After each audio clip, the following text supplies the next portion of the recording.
Something tells me this is no mere adventure story.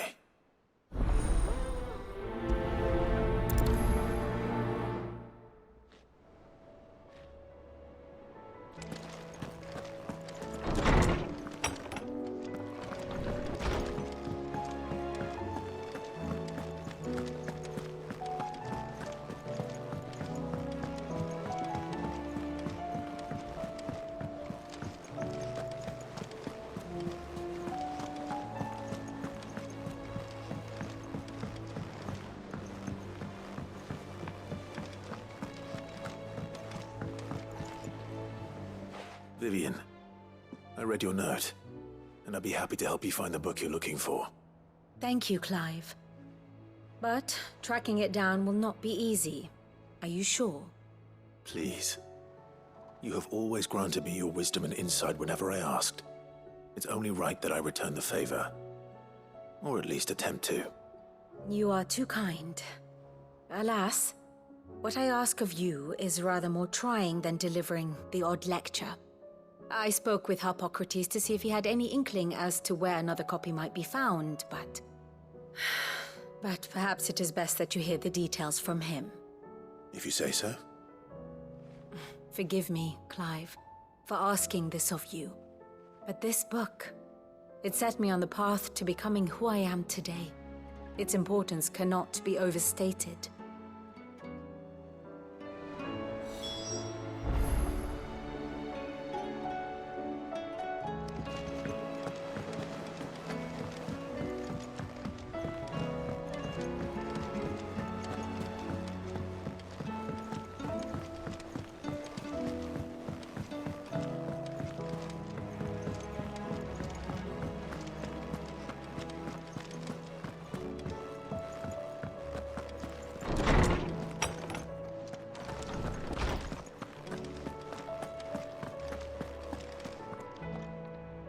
Ah, Clive, my boy.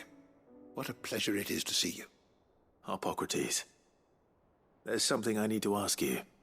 I've been charged with locating a book called From a Distance. Then you seek a rare gem indeed. One whose name I had not thought to hear from your lips. You've been talking to Vivian.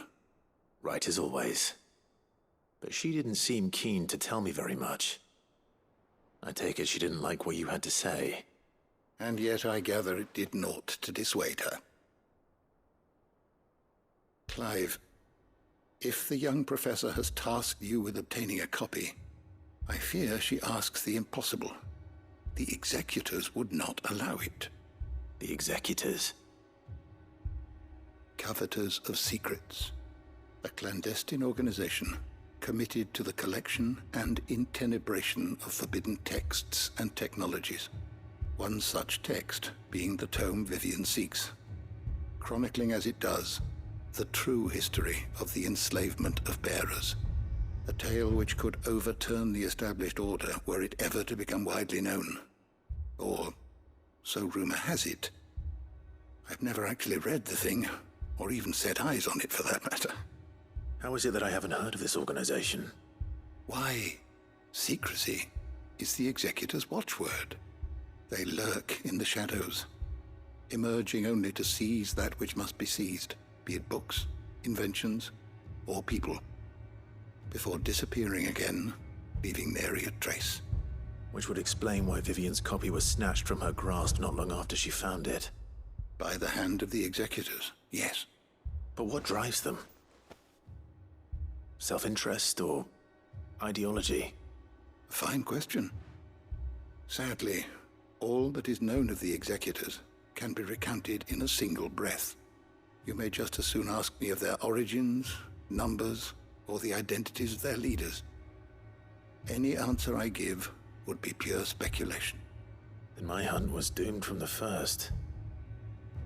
What was Vivian expecting?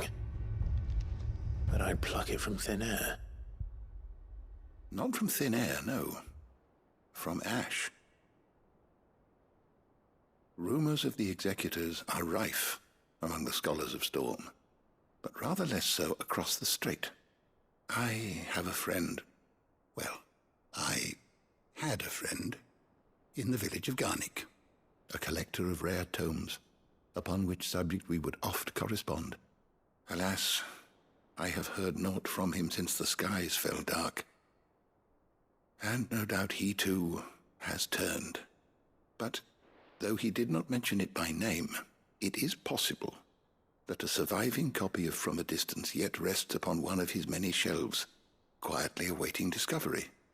If you were, by some chance, able to save even a single book from the poor man's library, I know his soul would rest easier. Very well.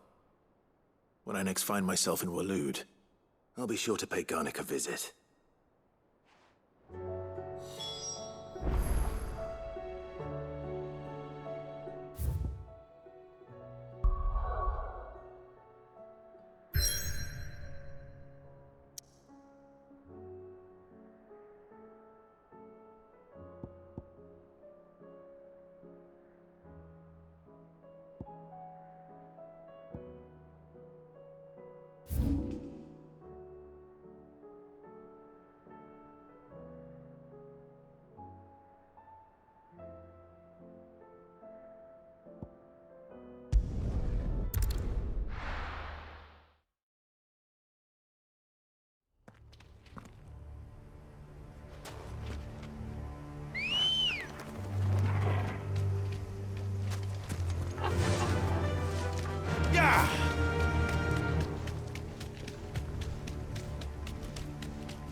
The entire village looks abandoned.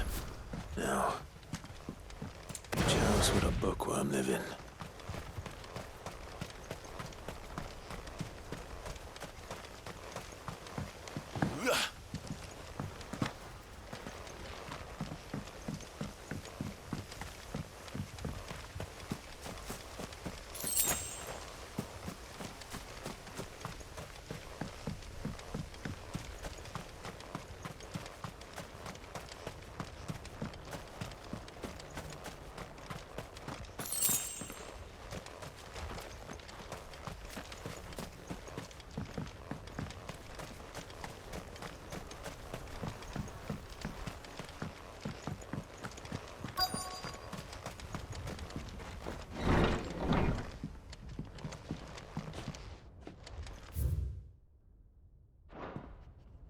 This is a Royal Army logbook. Did he take this from the...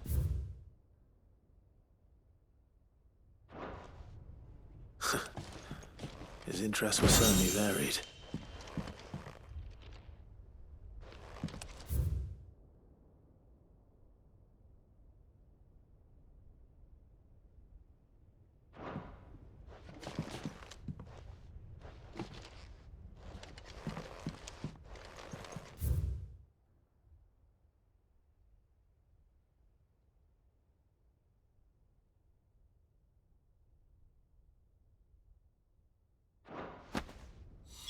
This is it. But if what it says is true, I need to get this back to the hideaway.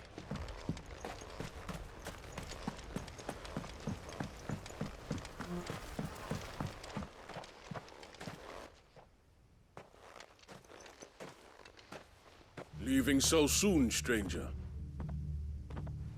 We've been watching you.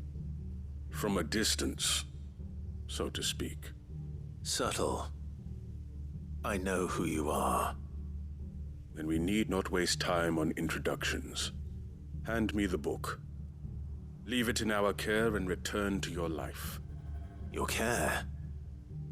Do you mean to burn it or bury it? That is not my decision to make. But by one means or another, its contents shall be removed from the common record. Then I'll have to politely refuse. I won't let you erase our history. Then we find ourselves at an impasse. Very well. The book can just as easily be pried from your dead hand.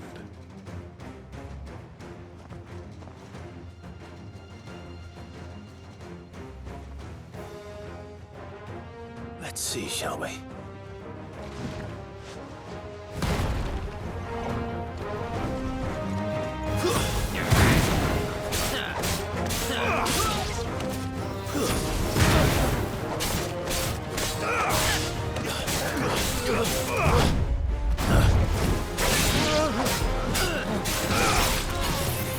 Nice try.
Impressive.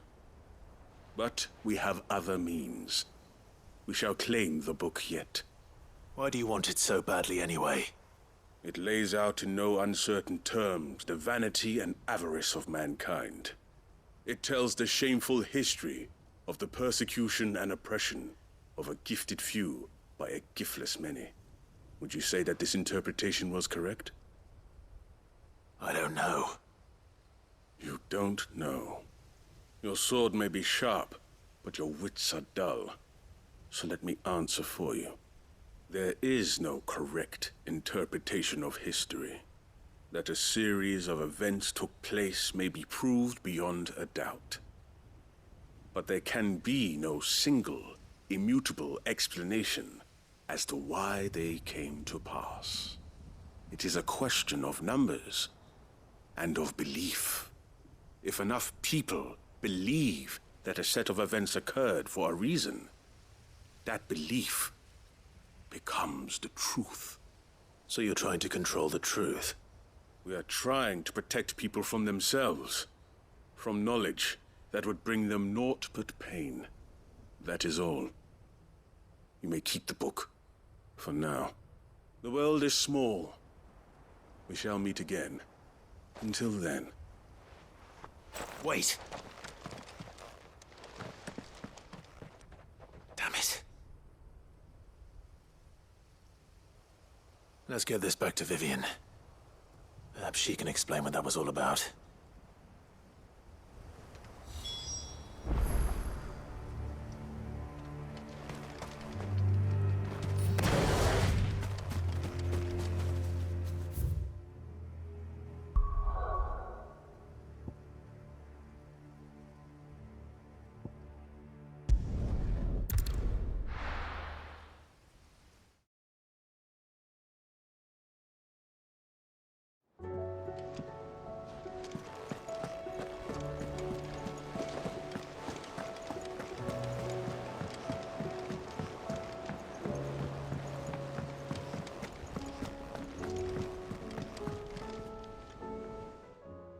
Vivian. I found it. The book you lost.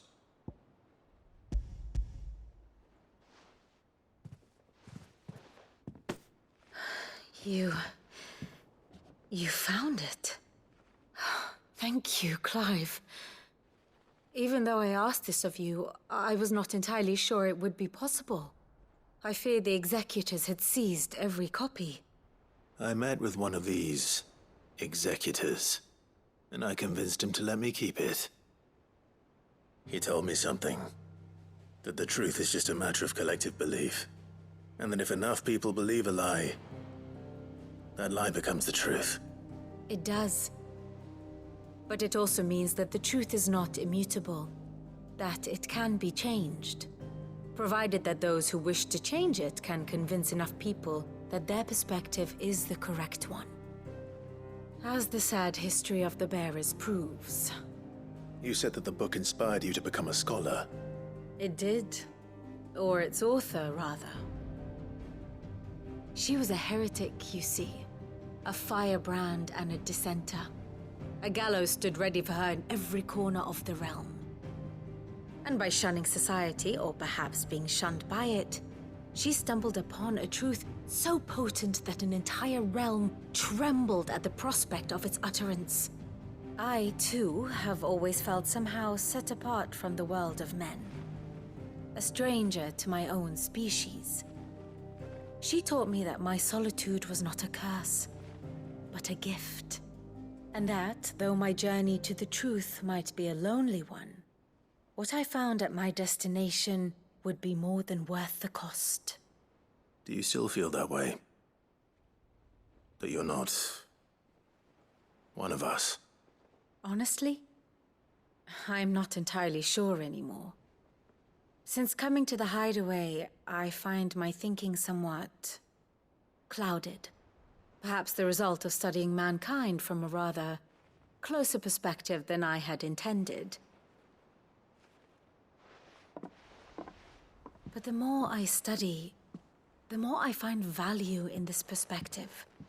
In looking not from the outside, but from within. So if you'll permit me, I'd like to continue my work here. Remember, Clive, when enough people believe, belief begets truth. Give the men and women of this benighted world the gift of truth. Make them believe in you, as I do. I'll try, Vivian. I'll try.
It's usually me making demands of Hippocrates.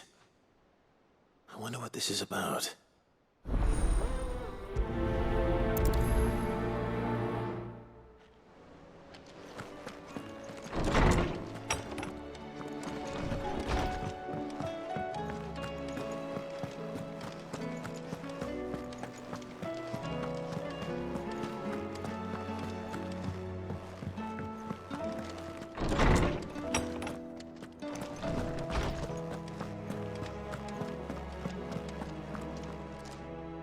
Lawsman Hippocrates.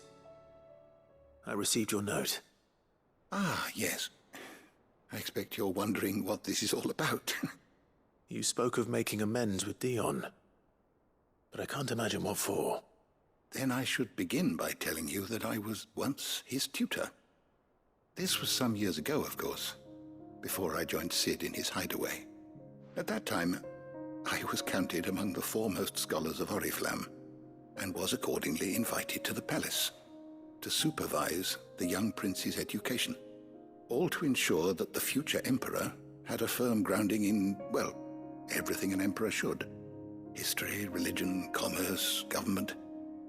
Alas, our time together was cut short when Dion left to join the Dragoons, his studies no longer being deemed necessary. I had not expected to meet with him again, least of all here. Have you spoken with him? No, I have yet to find the right moment. His Highness always seems so preoccupied, especially when alone. I would not wish to disturb his ruminations with idle words of greeting, not when I know he dwells upon the evil Ultima had him commit in the Dominion. The guilt weighs heavily on him, I know. But as you say, that was Ultima's doing. Surely you can't blame yourself. When I first met him, it was not guilt, but his people's expectations that weighed heavily upon him. And I did nothing to ease that burden. He bore it alone, until the day he could not bear it any longer.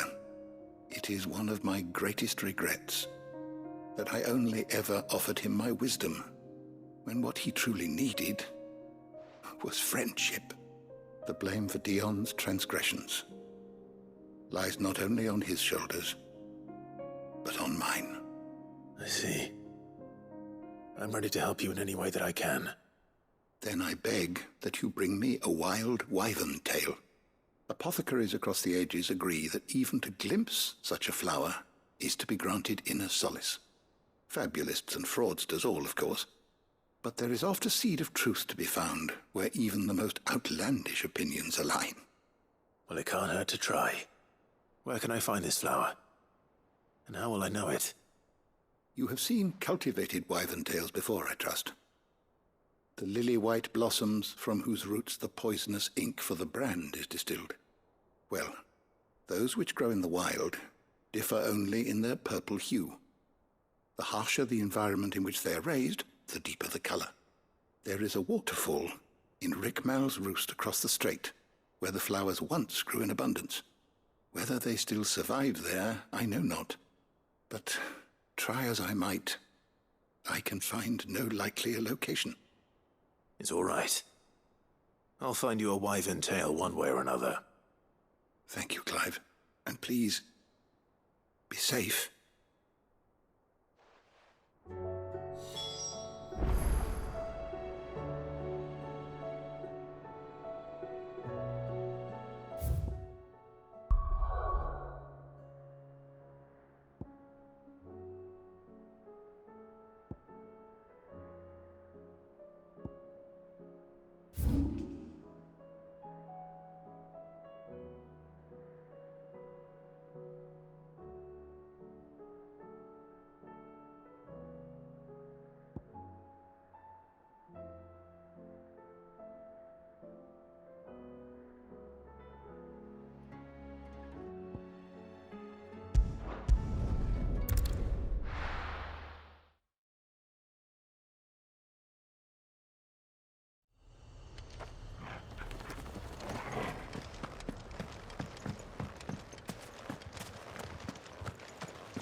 Let's go. Run like the wind.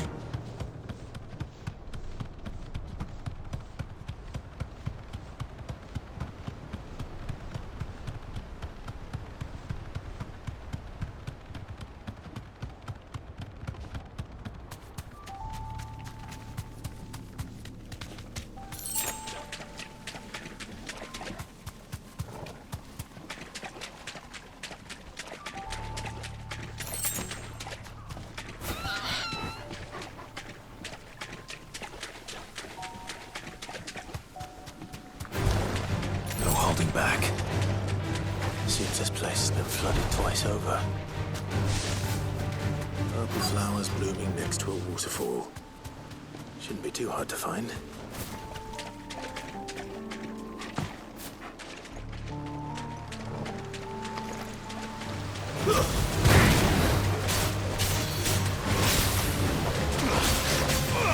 Nice try.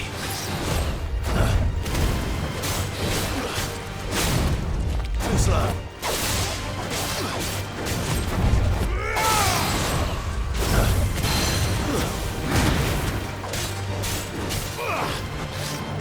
Nice try.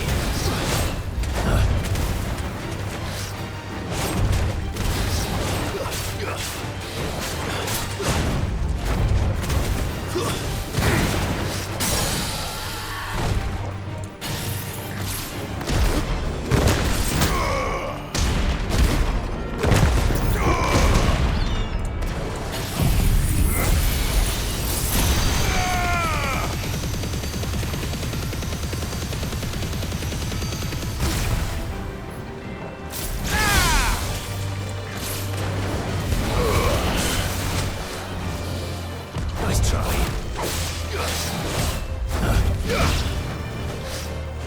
Nice try.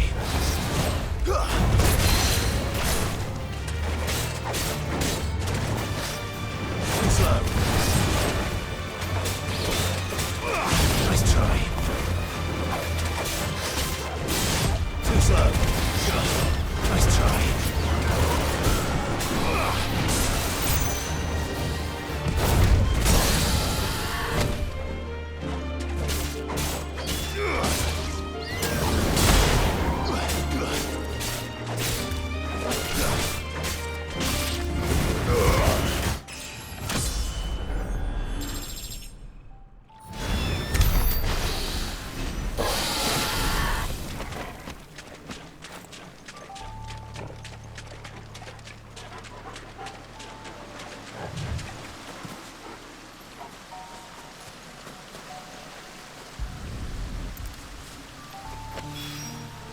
Here they are.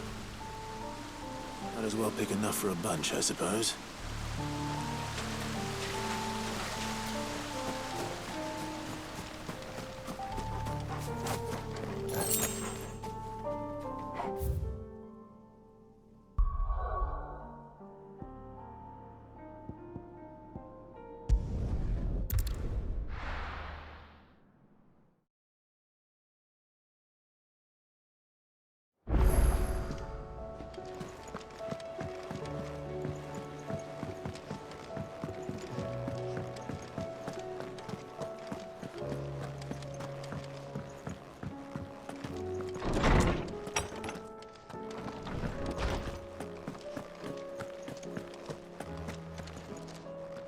Oarsman, I found the flowers you were looking for.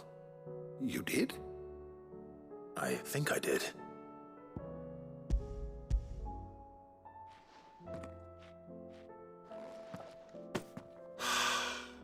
You did indeed. My dear boy, thank you. You wanted to make Dion a gift of one, did you not? Shall I invite him to join us? Oh, I don't... It's no trouble. I'll go and fetch him.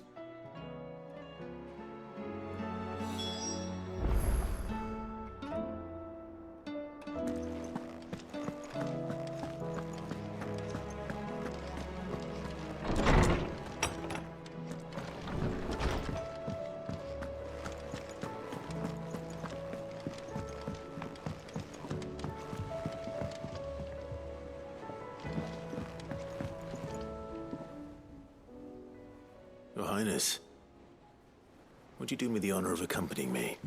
No. It is time, then. No, only to the shelves. Our lawsman has something he'd like to give you. Master Harpocrates. No. I dare not show my face before him. Not after everything I have done. I have taken countless innocent lives. And ruined countless more. All because I was weak. I have sworn to atone for my crimes or die in the attempt. But were I to meet with him again, and see in his eyes what I have become, I fear that my resolve might falter. Then that is all the more reason to do it. Test your resolve. Prove to yourself, and to him, how strong it truly is.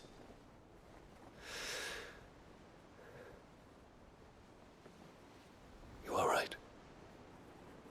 I must, at the very least, offer him my gratitude.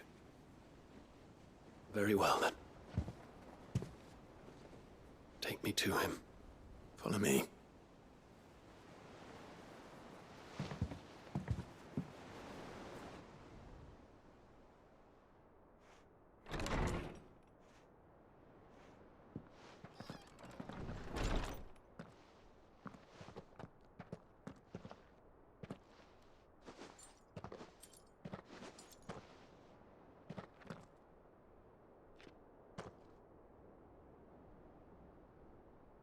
Even now, I hesitate to approach him. What must he think of me? You'd be surprised.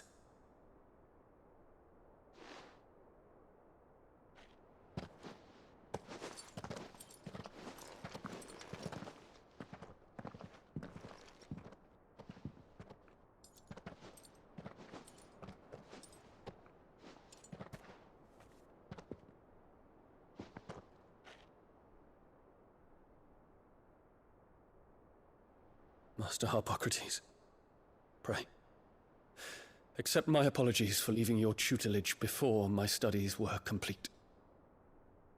Your lessons opened my mind to a world quite unlike the one I had imagined from within the gilded confines of the palace. And I shall be forever grateful for the efforts you made to enlighten me. Lift up your head, Your Highness. The deeds of youth require no apology. That you took the time to visit me says much about the man you have become. Now, there is something I would like to show you.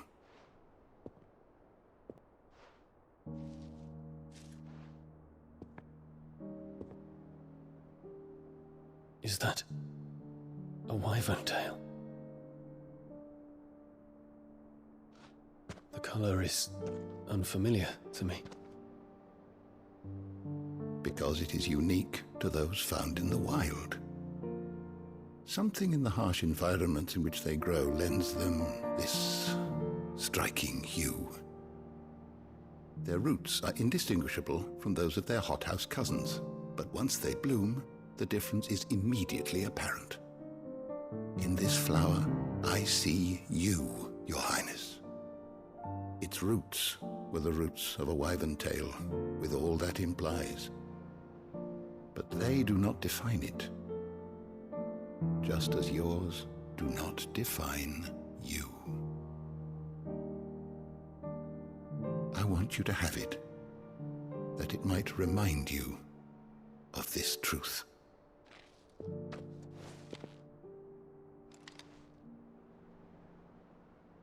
Master Harpocrates, I would ask of you a service. Keep your gift until I have fulfilled my duty to the realm, for only then shall I be deserving of it.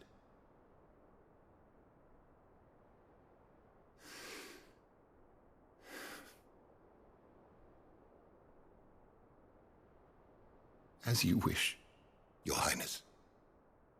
I shall await your return.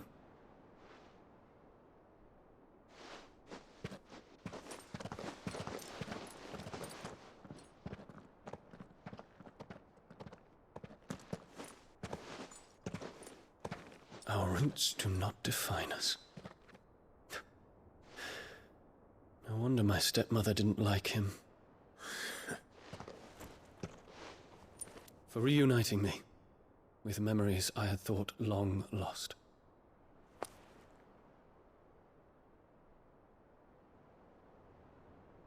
I shall not forget this.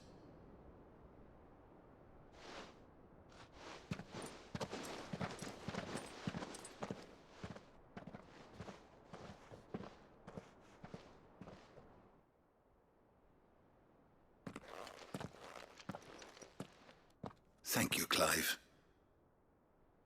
Were it not for you, I fear I might never have found the right moment to speak with him. Not to mention the wyvern tales. I shall plant their seeds, that I might not disappoint His Highness upon his return. I hope the soil in the hideaway is to their liking. Why, these flowers bloomed in the bleak, black wastes of Waloed. I'm sure Nigel's yard will suit them to a T.